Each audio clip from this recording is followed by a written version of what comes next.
ऐसे ऊपर की टॉप साइड में फ्रंट में जिधर लाइट प्रोपेगेट कर रही थी, इनके बीच की डिस्टेंस हमने फिक्स रखी थी, ठीक है।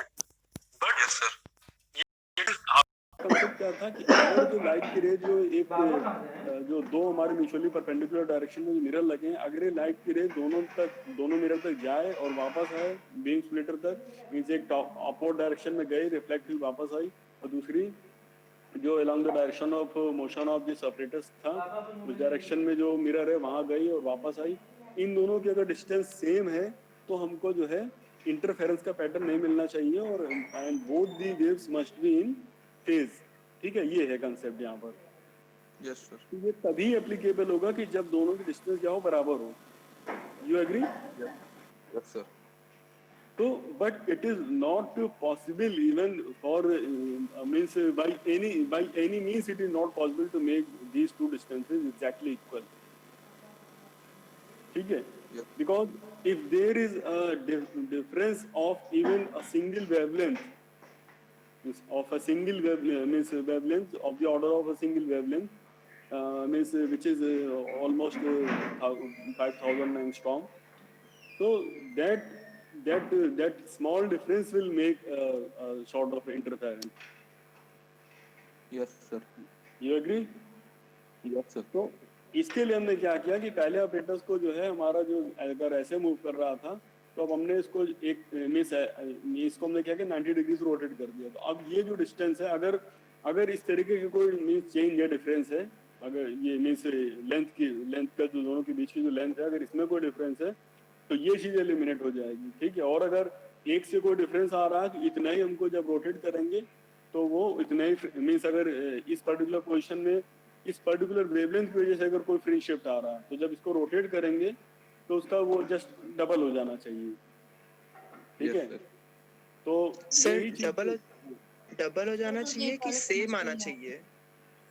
नहीं, एक पहले हमने अगर मीन्स सपोज करो इन दोनों की इस लेंथ, ये एक हमारी ये डायरेक्शन थी, ये डायरेक्शन थी, इसके बीच में लेंथ में कुछ डिफरेंस है, ठीक है।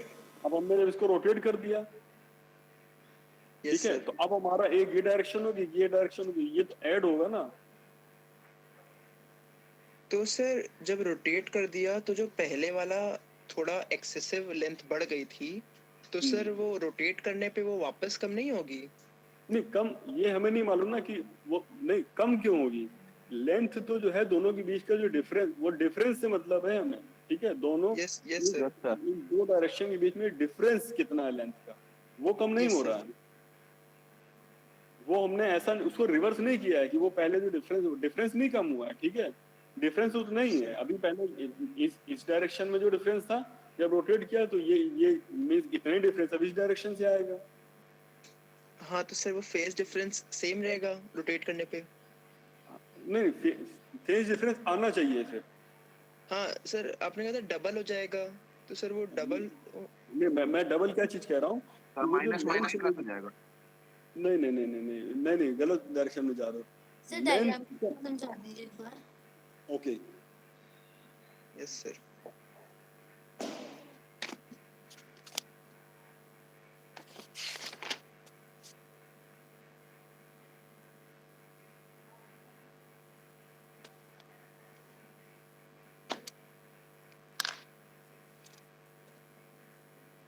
हमने क्या किया कि एक हमारा ये बीम स्प्लिटर है, एक मिरर यहाँ पर है, ठीक है, और एक मिरर हमारा जो है वो इधर है, ठीक। सो इन दोनों की ये जो हमने जो डिफरेंस लिया है, डिस्टेंस जो है ये L है दोनों की। अगर इनके बीच में जो डिस्टेंस, अगर पाथ डिफरेंस हमारा डेल्टा x है, ठीक है, वो कितना भी कम हो सकता है इस लेंथ में और इस लेंथ में। अगर डेल्टा x का डिफरेंस है लेंथ में, यस सर। सो जब इसको हम रोटेट करेंगे तो डेल्टा x तो इधर का था, मींस इस डेल्टा x की वजह से कुछ हमको फ्रिंज मींस फ्रिंज शिफ्ट मिलेगी, इंटरफेरेंस मिलेगा, लैग हो रहा है ना। Yes sir. ठीक है, वो लैग होगा बिल्कुल दोनों के बीच में, ठीक है। और जब इसको हम पूरे ऑपरेटर्स को ऐसे हमने रोटेट कर दिया, ठीक है, लाइट की डायरेक्शन अभी भी वही है। अब ये जो परपेंडिकुलर था अब ये डायरेक्शन ऑफ मोशन में आ गया, तो इतना ही। अभी डेल्टा एक्स जो है, ठीक है, यही डेल्टा एक्स अब यहाँ से भी हमको ये जो इंटरफेरेंस इस वजह से भी आएगा, ठीक है। सो इस में से ये जो दोनों ही जो 5 डिफरेंस दोनों क्या होंगे, ऐड हो जाएंगे। तो इनकी वजह से हमारा जो फ्रिंज शिफ्ट है, अगर जो एक्चुअल अपरेटस में जो लिया था वो 0.2 का था फ्रिंज शिफ्ट, ठीक है। अब ये क्या मिलेगा हमारा, इसका जब रोटेट करेंगे तो 0.2 इंटू 2, तो 0.4 के ऑर्डर का फ्रिंज शिफ्ट मिलना चाहिए। 0.4 का मतलब क्या हो गया कि जैसे एक हमारी ये वेवलेंथ है, ठीक है, एक कंप्लीट वेव की हम बात कर रहे हैं, यहाँ से लेकर के ये हमारा जो है ये ऐसे और ये अगेन, ठीक है। सर हाँ सर फ्रिंज शिफ्ट आ गया तो ईथर फाउंड हो जाना चाहिए था। हाँ, फ्रिंज शिफ्ट आने पर ईथर मिलना चाहिए, ठीक है, यही बात है। हाँ सर। बट ईथर बट वो फ्रिंज शिफ्ट ऑब्जर्व नहीं हुआ, यही तो बात है यहाँ पर इस एक्सपेरिमेंट में। सर वो समझ नहीं आ रहा कि रोटेट करने पे पाथ डिफरेंस इंक्रीज कैसे हो रहा है। सर दूसरी बार भी तो डेल्टा एक्स ही है ना पार्ट डिफरेंस, हाँ, डेल्टा एक्स उसमें भी रहे, दूसरे में भी रहेगा। तो डबल क्यों हो जा रहा है? YDS की प्रॉपर्टी है यार, यंग्स डबल स्लिट एक्सपेरिमेंट। हाँ, उसको जब पढ़ोगे तो ये एक्सपेरिमेंट, उससे सर ये डबल हो जाता है। Yes sir. मैं वही चीज कह रहा हूँ, ठीक है। यंग्स डबल स्लिट एक्सपेरिमेंट को भी एक बार देख लो, ठीक है। ये चीज जो होती है डेल्टा एक्स, ये एडिटिव होता है, ठीक है। और इसमें मींस इसमें माइनस नहीं होता, इसको घुमाने से माइनस, यहाँ पर घुमाने का मतलब ये नहीं है कि उसके जस्ट अपोजिट डायरेक्शन में हो गया है, ठीक है। अगर हमारा इस डायरेक्शन में जब ये लाइट प्रोपोगेट कर रहे हैं तो जो दोनों के बीच का डिफरेंस है उसकी वजह से हमको फ्रिंज शिफ्ट का मतलब क्या है, ये चीज समझ लो। ये हमारे जो है ये एक हमारा कंप्लीट वेव हो गई, ठीक है। एक कोई भी बीम सपोज कर लें, ये वाली बीम है, उसका जो है ये पैटर्न है, और दूसरी बीम जो है वो सपोज कर लेते हैं इससे जो है वो यहाँ से शुरू हो रही है। सर पूरा दिख नहीं रहा। अभी दिख रहा है? Yes sir.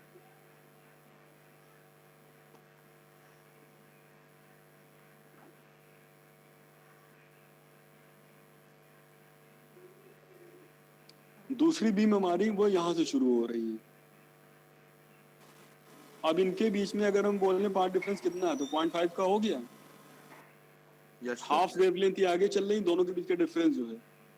Yes sir. ठीक है, ये चीज समझ में आ गई नहीं? आ गई सर। हाँ सर आ गया। तो Yes, बिल्कुल sir. ये इसी की बात हम कर रहे हैं कि वहां पर जो फ्रिंज शिफ्ट है वो जो है 0.2 का है। 0.2 का मतलब है 1/5, एक वेवलेंथ के ऑर्डर का 1/5 λ/5 का। सर तो फ्रिंज शिफ्ट मिल गया ना, 0.4 जब डबल हो जाएगा। हाँ, तो 0.4 जो है ये थ्योरेटिकली मिलना चाहिए, ठीक है। हमने यहाँ पर जो लैम्डा की वैल्यू और जो दोनों मिरर के बीच की डिस्टेंस ली थी, इन सब को जब हमने फॉर्मूले में पुट किया तो 0.4 का हमारा जो फ्रेंडशिप है वो मिलना चाहिए। ये चीज समझ में आई कि नहीं आई उस फॉर्मूले के साथ? हाँ सर, लेकिन प्रैक्टिकली नहीं मिला। बट एक्सपेरिमेंटली ये नहीं मिला, बस यही चीज है। हाँ सर समझ गया। ठीक है, अभी भी कोई डाउट रह गया? No sir. No sir. Aastha Chauhan, yes sir. Clear हो गया नहीं? सर नेटवर्क इशू था, हम लेफ्ट हो गए थे, अभी ज्वाइन हुए हैं। अच्छा, तो ये चीज समझ में आई? फ्रिंज का जो है ये मैंने बताया। सर हमारा मोबाइल ही स्विच ऑफ हो गया था, पता नहीं कैसे, अभी ऑन किया है। चलो ठीक, अभी तो दिख रहा है ना ये? Yes sir. सो ये हमारी सपोज कर लेते हैं परपेंडिकुलर डायरेक्शन से, ये जो इधर से जो लाइट की बीम आ रही है इसका पैटर्न ये है, ठीक है। और वो जो यहाँ से जो लाइट बीम आ रही है रिफ्लेक्ट होकर के ऐसे, उसका पैटर्न ये है। तो अगर हम एक वेवलेंथ ये कंप्लीट हुई और दूसरी वाली जो है वो यहाँ से शुरू हो रही, तो अब इन दोनों के बीच में हम क्या बोलेंगे? यहाँ पर जो पाथ डिफरेंस है 0.5 का है, हाफ वेवलेंथ का। Yes sir. तो ऐसे ही जो है जो माइकलसन मोरेल एक्सपेरिमेंट में उन्होंने जो ओरिजिनली जो एक्सपेरिमेंट जो किया था, उसमें जो उन्होंने दोनों मिरर्स के बीच की डिस्टेंस है और वो सारे जो मींस कौन सी वेवलेंथ यूज करी, ये सारे जो पैरामीटर्स पुट करें, तो मीन्स एक डायरेक्शन में जो है 0.2 का जो फ्रेंडशिप मिल रहा था, तो जब इसको 90 डिग्री रोटेट करेंगे तो रोटेट करने के बाद में हमारा 0.2 प्लस 0.2 मीन्स 0.4 का फ्रेंडशिप मिलना चाहिए, बट मीन्स एक्सपेरिमेंटली यहाँ पर कोई भी फ्रेंडशिप डिटेक्ट नहीं हुआ। ठीक है, ये है इसका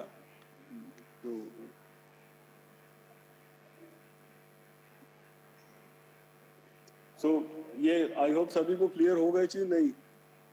यस सर, हो गया। चलो ठीक है, अभी हम आज का जो है हमारा टॉपिक ये है कि जो हमने इसके कुछ हम लोग जो एक्सपेरिमेंटल एविडेंसेस की बात करेंगे कि जो लॉरेंट जो लेंथ कॉन्ट्रैक्शन है और टाइम डायलेशन है, ये सारी चीजें क्या हैं। तो जैसे हमारे पास जो physical quantity length mass time होता है, ठीक है, तो जब हम स्पीड ऑफ रिलेटिविस्टिक जब मैकेनिक्स में आएंगे, मीन्स कि जब हम ऐसे ऑब्जेक्ट्स के बारे में बात करेंगे which are moving with some velocity which is comparable to the velocity of light, then these quantities are just modified, and they are modified by a factor of 1 upon under root of 1 minus u square by c square. All these physical quantities are modified, like you see this length is contracted, so it is L naught under root of 1 minus u square by c square. Time जो है delta T, अब यहाँ पर हम delta T ले रहे हैं, ठीक है, तो डेल्टा टी प्राइम जो होगा dilated time, it will be 1 minus U square by C square, और ऐसे जो मास होता है वो रेस्ट मास अपॉन में under root of V square by C square.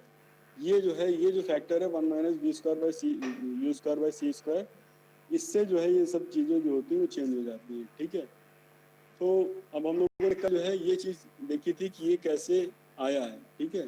तो ये आया क्या है, ये मैंने कल बताया था कि ये डेराइव तो जो लॉरेंस थे उन्होंने किया था, लेकिन इसको इस चीज़ को जब हमने जो है जो माइकलसन वाले एक्सपेरिमेंट का जो रिजल्ट थे, जब हमने टाइम को कंपेयर किया था, उसमें अगर हम लेंथ को जो है इससे रिप्लेस कर देते हैं, means that length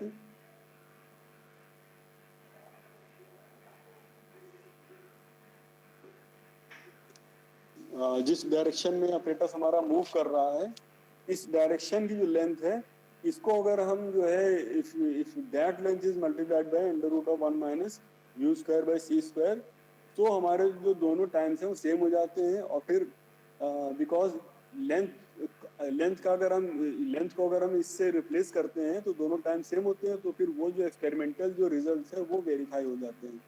तो उससे ये कंक्लूड किया गया कि जो लेंथ है एवं जो डायरेक्शन ऑफ मोशन क्या हो जाती है, ये कॉन्ट्रैक्ट हो जाती है, ठीक है। और इसी तरीके जो है जो टाइम है, ये टाइम भी हमारा जो है मीन्स अगर सपोज कर लेते हैं जैसे कोई स्पेसशिप है, ठीक है, इस स्पेसशिप में कोई एक मीन्स 2 ऑब्जर्वर ले लेते हैं। एक ऑब्जर्वर हमारा जो है स्पेसशिप के अंदर एक ग्राउंड पर बैठा हुआ है, ठीक है। सो अब स्पेसशिप की जो velocity it is almost just approximately means I mean we can say that it is comparable to that spaceship is moving with a certain velocity which is almost equal to the velocity of light. So what will happen if there is any kind of like this pen, if the observer who is sitting inside that moving spaceship, if he has this kind of any pen, and the spaceship is also moving along this direction, I mean that this pen was kept in such a way that its length is almost parallel to the velocity of that spaceship. So the observer who is sitting inside the spaceship, he will observe what will be the length observed by him. Anyone may suggest what should be the length for him? Same जो उसकी length है वही रहेगी। और कोई अलग इससे answer किसी का है? सर लेंथ कॉन्ट्रैक्शन हो जाएगा, लेंथ कॉन्ट्रैक्ट हो जाएगी। नहीं, मैं इसकी बात कर रहा हूँ जो स्पेसशिप में जो ऑब्जर्वर बैठा हुआ है उसको इसकी क्या लेंथ, अब ये पेन छोटा दिखाई देगा नहीं सर। हाँ सर एक नो बार सर। बताइए पेन कहाँ है? सर पेन कहाँ है, एक बार ये बता दीजिए। सपोज कर लो मैं ही स्पेसशिप में बैठा हूँ, ठीक है, ये मेरे Yes, पास sir. एक पेन है, मैं ऐसे इस डायरेक्शन में with my all this spaceship I am moving in this direction, तो मुझे पेन कैसा लाइट की स्पीड से दिखेगा? ट्रेवल सर कर पेन रही है आपके हाथ में है? सर पेन आपके पेन हाथ में मेरे है? पेन मेरे हाथ में है और मैं sir velocity of light same से ही लेंथ, मूव कर रहा हूँ। सर सेम लेंथ लगेगी, सेम Same लेंथ, length, कोई sir. कॉन्ट्रैक्शन नहीं होगा सर। रिलेटिव वेलोसिटी जीरो जाएगी पेन और आपकी, तो सर यस, लेंथ कॉन्ट्रैक्शन नहीं होगा। हाँ, यहाँ पर जो हमारा जो पहला जो लॉ है ना, जो principle of relativity, that physical means law of nature are same in inertial frame, ठीक है, तो with respect to me this pen is at rest, ठीक है, Yes, and sir. I am sir वहाँ पे स्पेसशिप में अगर आप स्पीड ऑफ लाइट से अगर जा रहे हैं तो फिर आपको ये पेन दिखेगी क्यों? वो उसकी लाइट आएगी नहीं आपके आँख पे, मतलब वो नहीं बट आएगी रिलेटिव मोशन नहीं है क्यों? ना। नहीं, रिलेटिव मोशन नहीं ना प्रांजल। जो यस, फोटॉन्स भी अगर तुम्हारे ट्रैवल करेंगे तो रिलेटिव मोशन पेन और सर का जीरो है, तो फोटॉन्स तो लाइट की स्पीड से पेन से सर की हाँ। आंखों में जाएंगे। सी ये हमको मोशन, पहली बात तो हमको मैंने ये बोला स्पेसशिप मूव कर रहा है और ये यूनिफॉर्म वेलोसिटी से मूव कर रहा है, ठीक है, और इसकी वेलोसिटी जो है वो ऑलमोस्ट वेलोसिटी ऑफ लाइट के बराबर है। सो होगा क्या कि पहली बात तो अगर हम स्पेसशिप के बाहर अगर कोई विंडो इस तरीके का कोई ऑप्शन नहीं तो हमें पता ही नहीं होगा कि हम मूव कर रहे हैं। जैसे अभी हम रेस्ट पे हमको दिख रहा है, बिल्कुल हमको रेस्ट ही लगेगा, ठीक है, मीन्स अभी मुझे मीन्स जो भी विजुअल्स कैमरे में दिख रहे होंगे आपको, मतलब अपने स्क्रीन पर, तो ये आपको पता ही नहीं होगा कि ये मीन्स मैं जहां पर भी बैठा हूँ ये प्लेस मूव कर रहा है कि नहीं मूव कर रहा है, ठीक, क्योंकि all these things surrounding me they are at rest with respect to me, ठीक, लाइक हम लोग अर्थ पे हैं 30 किलोमीटर पर सेकंड की स्पीड से मूव कर रहे हैं ना, फिर भी हमारे लिए क्या है, पेन की लेंथ क्या चेंज हो रही है? No sir. No sir. नहीं चेंज हो रही, ठीक है, बट यहाँ पर क्या है कि ये वेलोसिटी बहुत कम है, ठीक है, with respect to the velocity of light, but अगर इन केस अगर कोई स्पेसशिप की बात करें कि जो बहुत हाई वेलोसिटी से मूव कर रहा है, तो जो ऑब्जर्वर स्पेसशिप के अंदर होगा उसके लिए ये लेंथ क्या होगी, उसको सेम दिखेगी, बट सर मगर सर अभी भी डाउट मेरा वही है सर कि मतलब जैसे अगर लाइट से जा रहे हैं तो फिर मतलब सर लाइट जैसे पेन से लाइट आएगी तब ना दिखेगी, सब मगर दिखेगा, जब तक ठीक है। सर पेन से लाइट आएगी नहीं तो दिखेगी नहीं, तो जब लाइट की स्पीड से हम ही जा रहे हैं तो जब तक आएगी तब तक हम लोग बहुत आगे जा चुके होंगे, मतलब उसी स्पीड से है ना सर, तो कैच कैसे होगा? नहीं, हमारे बीच में जो है पेन और मेरे बीच में कोई रिलेटिव वेलोसिटी नहीं होनी चाहिए, बस सीधी सी बात ये है, ठीक है, और पेन से हमारी जो डिस्टेंस है, ठीक है, ये अगर ये इतनी हो लाइक 3 लाख किलोमीटर मिनिमम अगर हम ये ले लें तब वो 1 सेकंड का गैप आएगा। हाँ ठीक है ना, ये पेन हमारे मतलब बहुत ही क्लोज है ना। Yes sir. सर इसका क्वेश्चन ये है सर कि अगर आप एक स्पेसशिप आपकी लाइट की स्पीड से मूव कर रही है और अगर आप उस स्पेसशिप के अंदर लाइट का एक्सपेरिमेंट कंडक्ट करें, लाइट की स्पीड कैलकुलेट करने का, तो क्या हम लोग को लाइट की स्पीड स्पेसशिप के अंदर भी 3 लाख किलोमीटर पर सेकंड मिलेगी? Yes, as according to special theory of relativity it is तो correct। सर अगर हम लोग स्पेसशिप के बाहर से उस लाइट को ऑब्जर्व करें जो तो आपने हमें स्पेसशिप के अंदर शूट करी, तो हम लोग को क्या लाइट की speed 2 into speed of light मिलेगी? नहीं, तो भी लाइट की स्पीड अगर हम ग्राउंड पे ऑब्जर्वर है तो वेलोसिटी ऑफ लाइट अभी भी वही रहेगी, ठीक, यही तो चीज है यहाँ पर जो इंटरेस्टिंग है। चलो तुम लोगों ने इस चीज को पॉइंट दिया। सर स्पेसशिप भी तो लाइट की स्पीड, हमारे लिए तो लाइट एक तरह से रेस्ट पे हो जाएगी ना। हाँ, तो हमारे लिए रेस्ट पे हो जाएगी लाइट, बट यहाँ पर ये है कि मींस जो वेलोसिटी ऑफ लाइट है इट इज कांस्टेंट, ठीक है, यही सी मतलब इसको मैं थोड़ा सा और बता दूं कि जो पोस्टुलेट्स है ना, postulates of special theory of relativity, postulate का मतलब क्या होता है कि something that can not be proved, ठीक है, और अगर हम उस चीजों को ले करके चलें तो हम कोई चीज को प्रूव कर सकते हैं, ठीक है, पोस्टुलेट का मतलब ये होता है। तो ये जो स्पेशल जस्ट लाइक अगर मैं ये बोलूं कि 1 के बाद में 2 आता है, 2 के बाद में 3 आता है, ठीक है, सो अब अगर हमने एक इंटीजर का सिस्टम, नंबर सिस्टम बना रखा है तो हमारी सारी चीजें सॉल्व हो जाती हैं, ठीक है, ऐसा है? यस सर, बट ये लेकिन प्रूव Yes, नहीं sir. है कि 1 के बाद 2 ही But- आता है। नहीं, इसको अगर कोई प्रूफ करने पे लग जाए कि नहीं, how can you prove that after 1 there is 2, so this can not be prove. ठीक है, और फिर हम एक भी स्टेप आगे नहीं बढ़ पाएंगे। तो ऐसे ही जो है, जो postulates of special theory of relativity, वहां पे 2 पोस्टुलेट्स ली गई हैं। एक कि laws of nature are same in all the inertial frames, और दूसरा ये कि velocity of light is constant.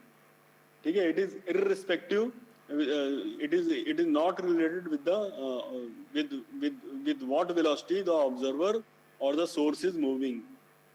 तो अगर हम ये 2 चीजें ले करके पहले से मान लें कि हाँ, ये ट्रू है, ठीक है, इन 2 चीजों को हम ट्रू मान के चले, तभी हम इस पर्टिकुलर थ्योरी में हम किसी भी चीज को एक्सप्लेन कर पाएंगे। यस तरुण। सर मतलब कि मान लीजिए सर, हम लोग लाइट की स्पीड से मूव कर रहे हैं, फिर मान लीजिए बहुत ज्यादा हो जाएगा, if you are moving with half of the speed of light and पीछे से कोई लाइट चला दिया, तो वी विल स्टिल सी कि जो लाइट की स्पीड है वो उतनी आ रही है। बिल्कुल, 10 to 10 to power 8। ये चीज हम लोग अभी डिराइव भी करेंगे। ये जब हम रिलेटिविटी, जब हम इसके में से जब हाई वेलोसिटी एक्सपेरिमेंट जब हम बात करते हैं, तो वहां पर जैसे हम लॉरेंस ट्रांसफॉर्मेशन जब हम पुट करेंगे, तो वेलोसिटी मींस जो वेलोसिटी ऑफ लाइट है हर ऑब्जर्वर के लिए वो सेम होगी, चाहे वो ग्राउंड पर हो, चाहे वो स्पेसशिप पर। Okay sir. ठीक है, तो आज हम लोग को जो है ये टाइम डायलेशन और इसके जो है जो एक्सपेरिमेंटल एविडेंसेस की बात है, 1-2 देख लेते हैं कि ये इसके अलावा और कैसे जो है एक्सपेरिमेंटली कैसे प्रूव हुआ। तो एक कॉस्मिक रेज में जो है जो पार्टिकल होते हैं, इनका जो प्रोडक्शन होता है वो अर्थ की सरफेस से लगभग 10 किलोमीटर की हाइट पर होता है। ठीक है, और इनका जो लाइफ टाइम होता है वो ऑलमोस्ट 2 माइक्रोसेकंड है। ठीक है, life time, you know what is life time? Sir please repeat, sorry. I am talking about कितने देर तक एग्जिस्टेंट में?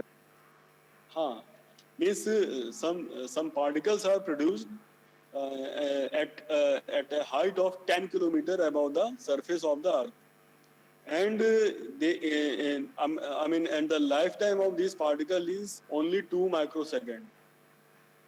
Yes sir. So if they are moving with and the velocity of these particles is, it is because they move with the velocity of light. So the maximum distance they may travel in their entire life. ठीक है, we can calculate. We know their Yes, sir. We know their means lifetime. It is 2 microsecond, and we also know with what velocity they are moving. So velocity into time, this will give you the distance that if these particles are directly moving towards Earth, then how much distance they can cover. To Yes, calculate sir. it. Okay, so now you calculate it and tell me what should be it be? 600 meter. 600 meter. Okay, so it is approximately 500 to 600 meter. ठीक है, तो but these particles they are still found on the labs at the surface of Earth. So how it is possible? You know the point? Because for them So the please lens repeat. contracts because they are moving at very high speed.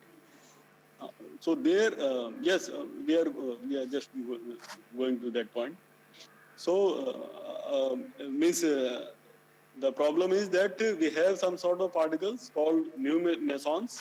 So these mesons are created at an altitude of 10 kilometer above the surface of the Earth, and their lifetime is only 2 microseconds.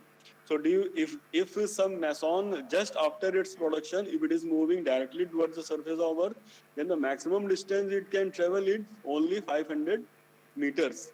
But still that particle is it is detected at the labs at the surface of Earth. So that really means by using the concept of special theory of relativity, this problem was solved. So in reference means with respect to the frame, in reference to the frame of reference of that moving particle, that length is only 600 meter. But for an observer who is, because these particles are detected at the surface of the earth, so with respect to the observer who is situated at earth, the time required means the lifetime of these muons is, this is delta t equal to means you can write down delta t prime, which is dilated time. Just note down it in your So, copy. sir, because, sir, with Yes. respect to that meson, sir, Yes. in respect to it, the time is moving slowly. So the 2 micron is respect to us, but With in respect, that his no. That 2 micron is because 2 micron is this time is in the frame of reference of the that meson. So 2 microsecond is for meson, but yes, sir. But for us, for an observer at Earth, it is yes, a sir. dilated time because that Yes, sir. observer at Earth he will observe that this particle is moving very slow. Very slow or very fast? Oh, sorry, very fast. It is moving Yes, very sir. fast. Yes, sir. So what should be the time? So write down an expression delta t. Okay, let me write it.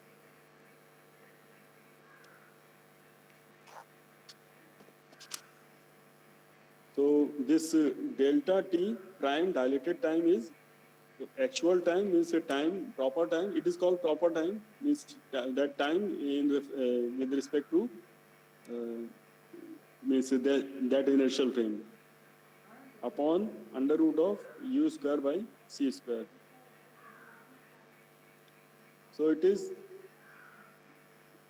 2 microsecond, and suppose this particle is moving with 1/10 of velocity of light.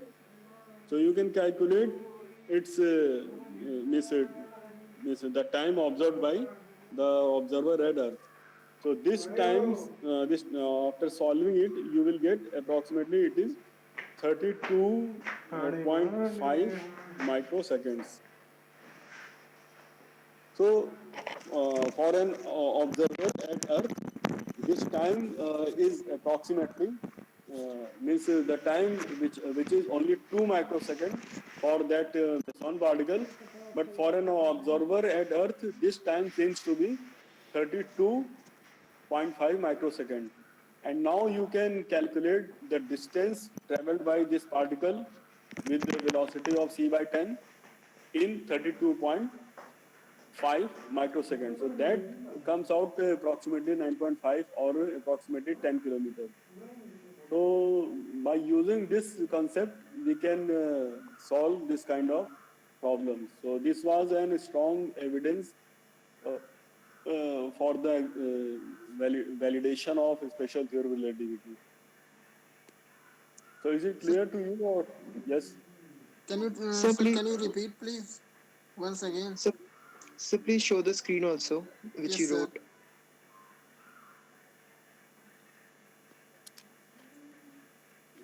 This is the dilated time, delta t prime. This is the proper time, delta t, with respect to that meson, and divided by this correction factor, 1 minus u square by c square. Now this u is approximately 1/10 of velocity of light. And this is 2 microseconds divided by 1 minus 1/10 of, यहाँ पर u की value ले लेंगे divided by c square. जब इसको solve करेंगे तो ये जो टाइम की वैल्यू होगी delta t prime, that delta t prime is 32.5 microsecond. Is it clear now? So इसमें हम लोग ये assume करते हैं कि particle accelerate नहीं हो रहा है. नहीं, एक्सीलरेट नहीं हो रहा है यहाँ. मीन्स अगर हम सारी चीजें ले लेंगे तो सिचुएशन बहुत कॉम्प्लेक्स हो जाएगी.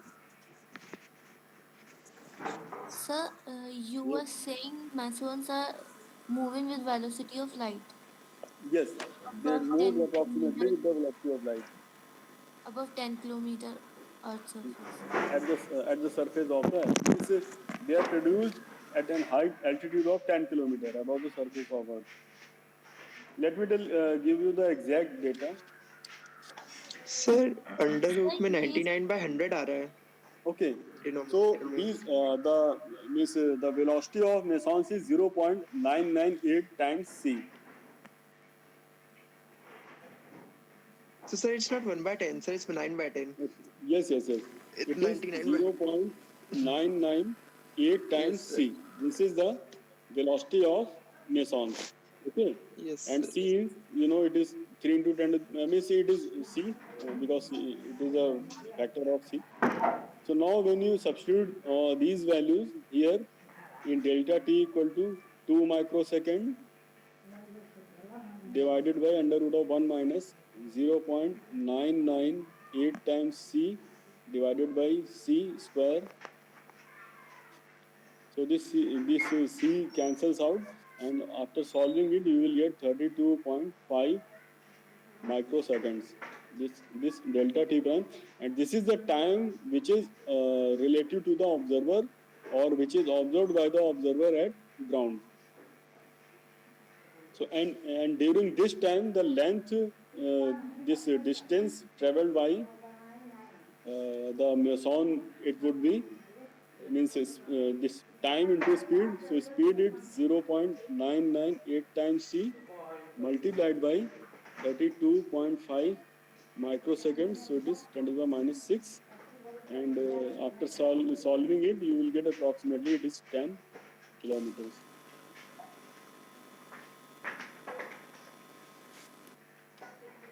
So this experimental evidence is also there in your syllabus. Sir, Yes, Ayush. sir, the body which moves faster comparable to speed of light. So time moves slowly with respect to him or with respect to us.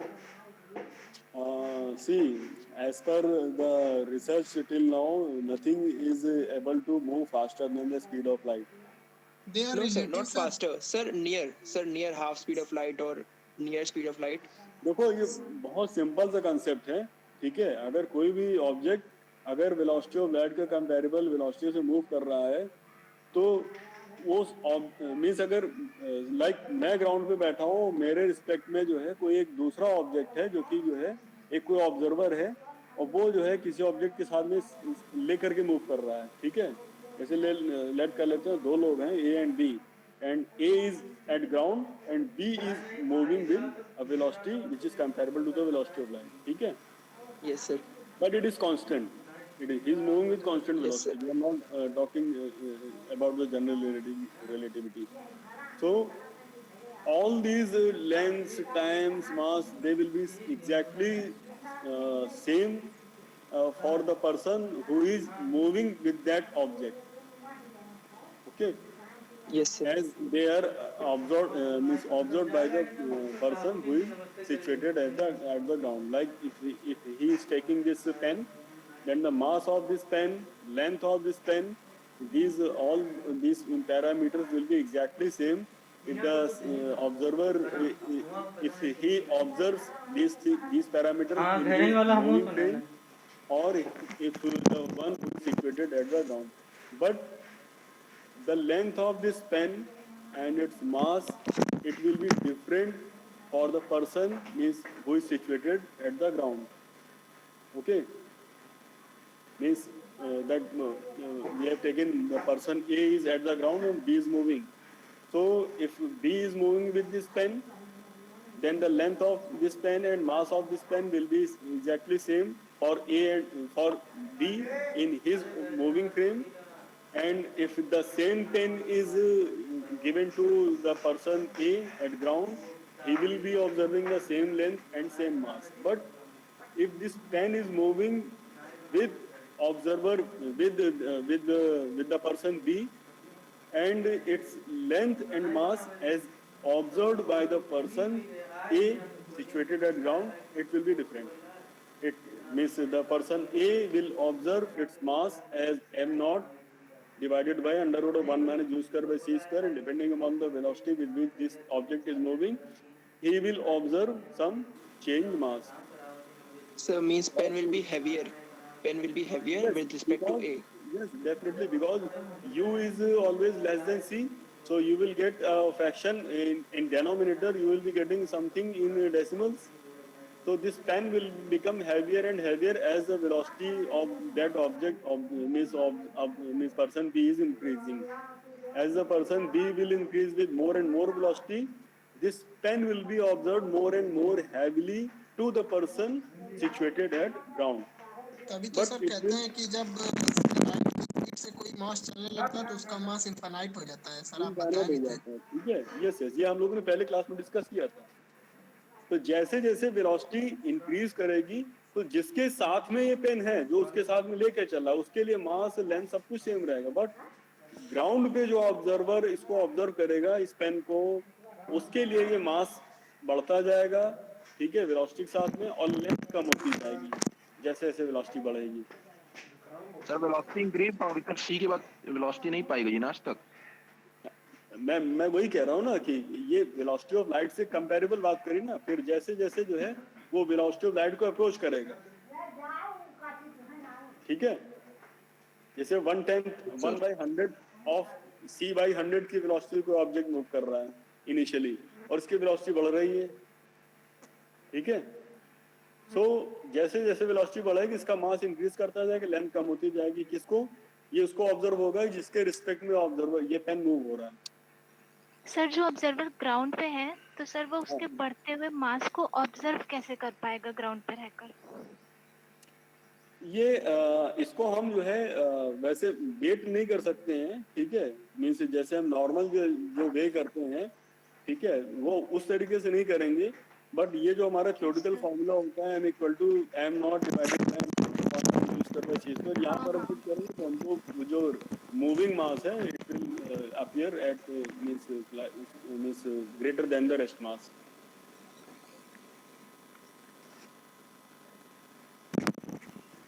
Okay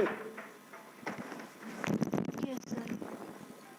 तो ये एक example आता भी है exam में, अगर आपसे पूछा जाता है कि write down some experimental evidence of length contraction और टाइम डायलेशन, तो उन दोनों में ही आप ये एग्जांपल जो है दे सकते हैं with its data.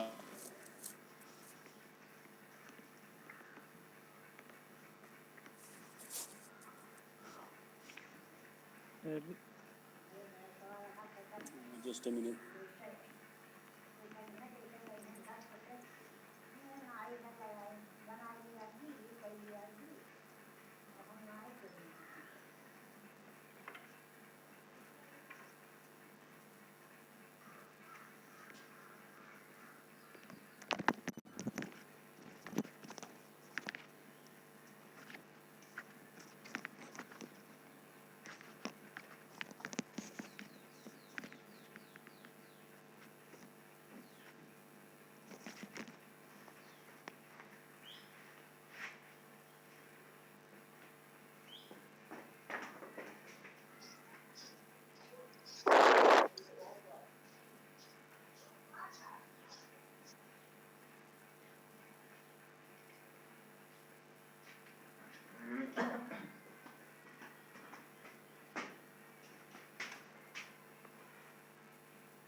Okay, so मैं अटेंडेंस ले रहा हूँ। Roll number 1 present sir. 2 तो है नहीं, 3 4 प्रेजेंट सर। 5। आप लोग अपने रोल नंबर के साथ, मतलब जब आप प्रेजेंस बोलते हैं so you must say your roll number, क्योंकि आगे पीछे लैग हो जाता है तो किसी दूसरे में लग जाएगा।